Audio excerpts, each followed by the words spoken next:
अस्सलाम वालेकुम साथियों, करेले तोड़ के लाए बाहर से। तो फर्स्ट हार्वेस्ट हमारे गार्डन की। आजकल तो खैर बहुत कम चीज़ें लगी हुई हैं।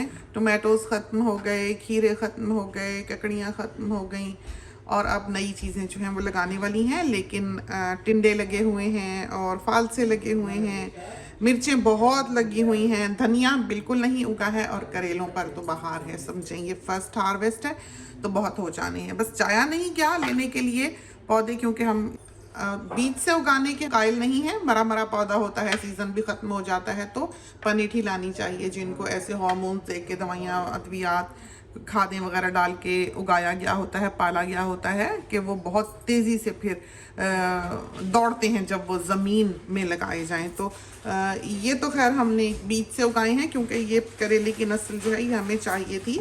बारीक लंबा थिन स्किन करेला हमको चाहिए था। तो देखते हैं अभी अंदर से कैसा निकलता है। तो अल्लाह जाने के बीज इसके दुनिया से कहाँ से आए हैं और इसकी वैरायटी वगैरह क्या है कोई इतना पता नहीं है। ये पीलर हमको बहुत पसंद है, बहुत ही अच्छा, वज़न में भी, और ब्लेड इसका बहुत अच्छा है। लॉन्गेस्ट सर्विंग पीलर है हमारा।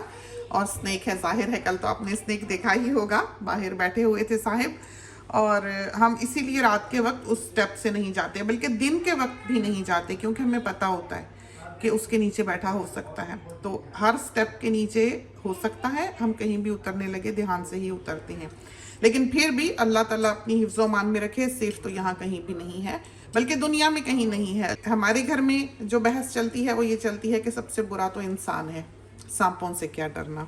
तो बात बिल्कुल ठीक है कि आजकल जितना दुख, जितना गम, जितना क्राइम, जितनी अब्यूज़, जितनी दहशतगर्दी इंसान ने मचा रखी है उतनी किसी ने नहीं मचाई। साथी कहते हैं कैसे रहती हैं, कैसे ज़िंदगी गुजारती हैं। तो उनकी दुनिया है, हमसे पहले ये ज़मीन उनकी थी। जब ये मकान भी यहाँ नहीं होगा तो कब्ज़ा तो हमने किया, गुनाहगार तो हम हैं तो उनको उनकी स्पेस जाहिर है देना बनता है। तो इज़्ज़त से स्नेक कैचर जो थे वो आकर ले गए बड़े प्यार से, और जाकर उनको ऐसी जगह पे रिलीज़ करेंगे 5 किलोमीटर के रेडियस के अंदर, जो कि हुकूमत की एक रिक्वायरमेंट होती है कि आप उसको ये नहीं कि एक ही जगह कोई सांप पाड़ा बनाया हुआ है वहाँ जाकर डंप कराए तो ये नहीं होता।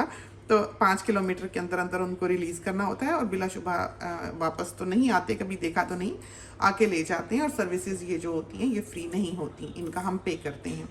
तो पकाने पर आते हैं, वीकेंड है और करेले गोश्त बनाने लगे हैं। और साथ क्या बनेगा बेटा? पुलाव और चिकन का सालन भी बनेगा, इसलिए कि करेले सब तो नहीं खाएंगे और गोश्त भी बकरी का है। तो दामाद मियाँ जो हैं वो बकरी से थोड़ा भी डरते हैं, क्योंकि यहाँ इस तरह गोश्त तो नहीं खाई जाती, लैम खाया जाता है और वो लैम वैसे ही नहीं खाता। तो इनको हमने थोड़ा बहुत ऊपर से बस छीलना है। छीलना क्यों है आपको पता है क्यों छीलते हैं? क्योंकि वाटर रिटेन करता है ये अंदर, जो पानी इसका कड़वा होता है। जब हम इसको तलेंगे तो हमने इसको तलना है अच्छी तरह, यहाँ तक कि ये क्रिस्पी हो जाएं थोड़े, वरना ये है कि ये सॉगी हो जाएंगे। तो जब हम इसको ऊपर से ऐसे ज़रा ज़रा छील लेंगे और इसे तलेंगे तो इसका पानी जो है वो सूख सकेगा, डिहाइड्रेट हो जाएगा।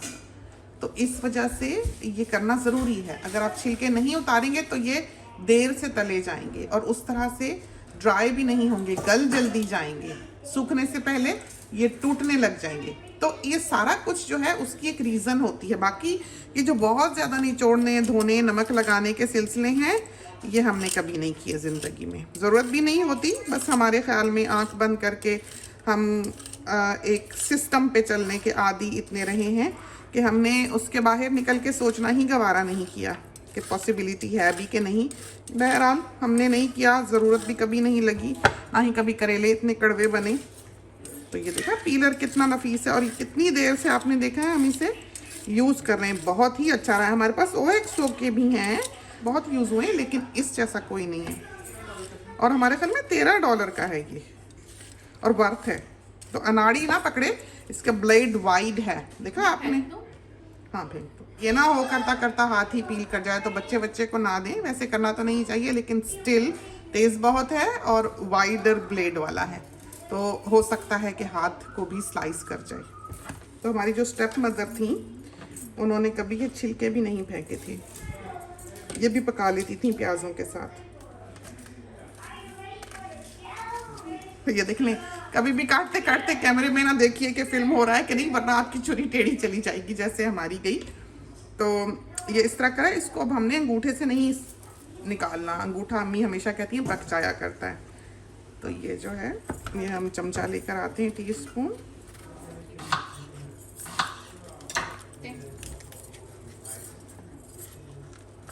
कितना अच्छा एक पल में साफ हुआ चमचे से।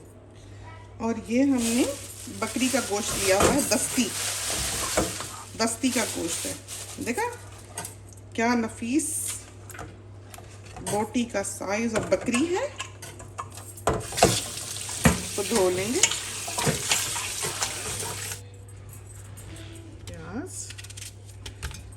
तो ये डालते हैं 1.5 प्याज और ये डालते हैं गार्लिक।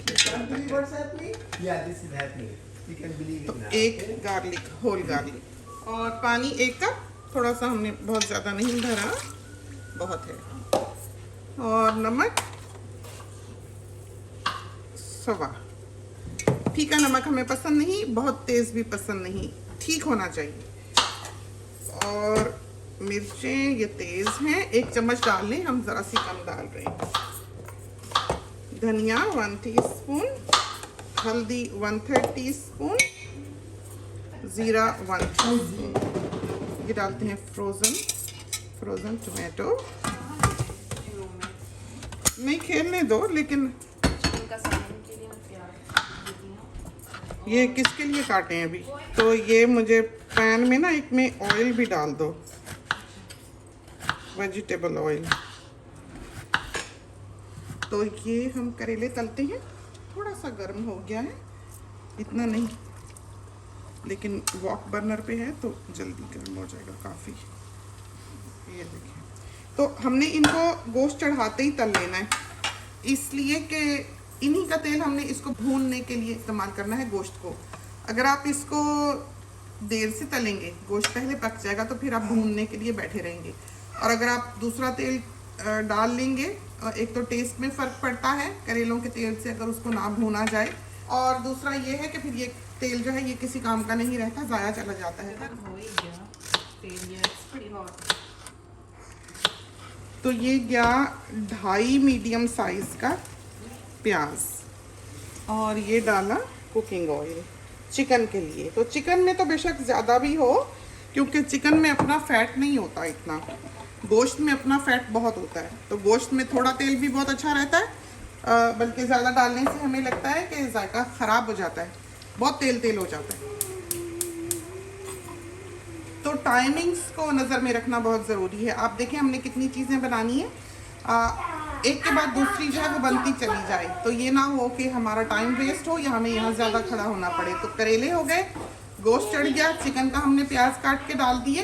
तो अब ये होना है कि जैसे ही इसको प्रेशर आएगा हम ऑफ करेंगे, चूल्हा स्विच कर लेंगे, इसको हम बड़े चूल्हे पर रख कर प्रेशर दे देंगे और उसको यहाँ रख देंगे। इतने में हमने पुलाव चढ़ा देना है। तो आए हैं पुलाव चढ़ाने। पुलाव हमने बनाना है बीफ का। तो ये चक का मीट है, तो ये धो लिया, ये डाला बीफ, किलो तो होगा, और ये डाला इसमें 1.5 मीडियम साइज़ का अनियन।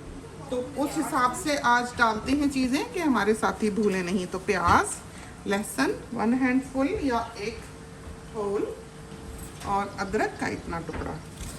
अदरक को हमने पॉइंट्स की तरह काट लेना है। तो प्याज, लहसुन, अदरक, तो 3 टीस्पून फुल हमने इसमें सॉल्ट का डाल दिया, कैमरा ही ऑन करना भूल गए। और साबित सूखी हुई मिर्चें जो हैं वो हमने डाली हैं 6 to 7, जो कि हॉट हैं। इसमें मिर्चें नहीं डलती, पुलाव में मिर्चें नहीं होती, पिसी हुई सुर्ख मिर्च नहीं डालते कभी भी। अगर आपको मिर्चें पसंद हैं तो आप बिरयानी खाएं। तो गरम मसालों में whole black pepper 1.5 teaspoon full,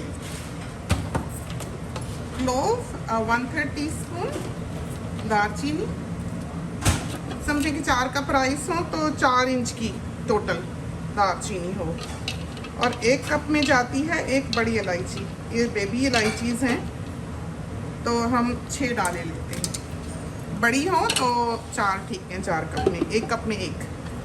रह गया ज़ीरा और धनिया 1 टीस्पून फुल, और सूखा धनिया 1 टीस्पून फुल। चलें जी, इसमें हमने डालना है पानी।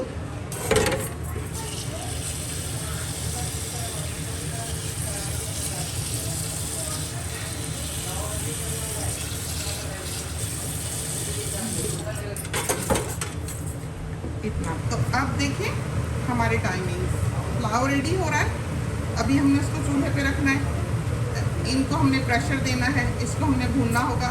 करेले हमारे हो जाएंगे, करेले हमारे हो चले, करेले हटाएंगे तो हम यहाँ पर ये वाला कुकर निकाल के भून लेंगे गोश्त का। उसके लिए तेज़ आंच चाहिए।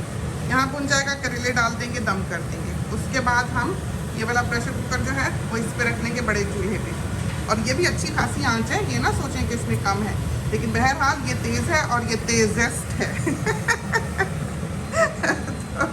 तो ये वाला जो है कि हमने यहाँ रख देना है, ये वाला हमने यहाँ रख देना है, और फिर यहाँ पर हमने पुलाव चढ़ा छोड़ना है। तो अच्छी खासी आंच है इसकी। ये देखें, इसको आप मासूम और इनोसेंट ना समझें,